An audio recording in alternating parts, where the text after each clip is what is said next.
महाराज जी, एक प्रश्न ये भी है, क्या दान लेने से दान ग्रहण करने वालों का पुण्य नष्ट होता है?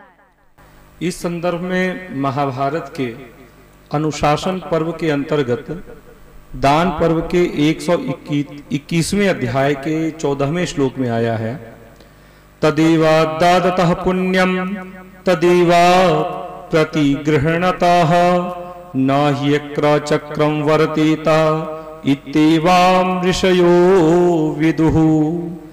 कि दान देने वालों का पुण्य जो होता है, दान देने से दान देने वाले को जो पुण्य प्राप्त होता है वही पुण्य दान लेने वाले को भी प्राप्त होता है। ऐसा नहीं है कि अगर हमने दान लिया तो हमारा पुण्य नष्ट हो जाएगा या हमारा पुण्य कट करके और दाता को चला जाएगा, ऐसा कुछ भी नहीं है। दान लेने से पुण्य नष्ट नहीं होता। लेकिन दान किसे देना चाहिए, प्रश्न ये भी अब आता है। एक प्रश्न के अंतर्गत अब ये दूसरा प्रश्न खड़ा हुआ कि दान किसे देना चाहिए। तो दान हम केवल कर्मकांडी ब्राह्मण को ही दें, जो पूजन पाठ इत्यादि करा रहे हों, यज्ञ कराते हों, यज्ञ करते हों, जो ब्राह्मण वृत्ति से जुड़ा हुआ है।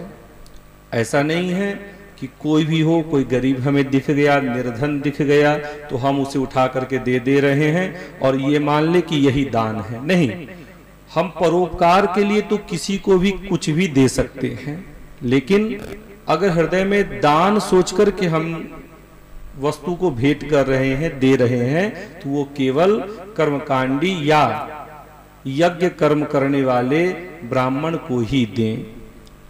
उसमें भी जो ब्राह्मण ब्रह्मनिष्ठ ब्राह्मण होना चाहिए, जो शास्त्रों का अध्ययन करता हो, जिसमें कोई ऐब न हो, जो भगवान का नाम जपता हो।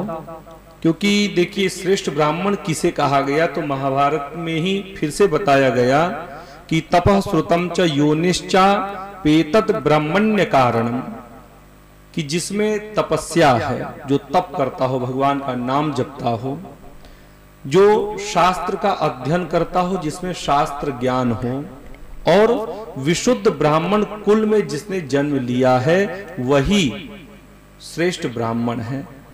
तो ऐसे ब्राह्मण को ही आप दान करें, और जो दान ग्रहण करने वाले ब्राह्मण हैं उनके पुण्य का क्षय नहीं होता है, अपितु जो दाता को पुण्य प्राप्त होता है वही पुण्य दान लेने वाले ब्राह्मण को भी प्राप्त होता है।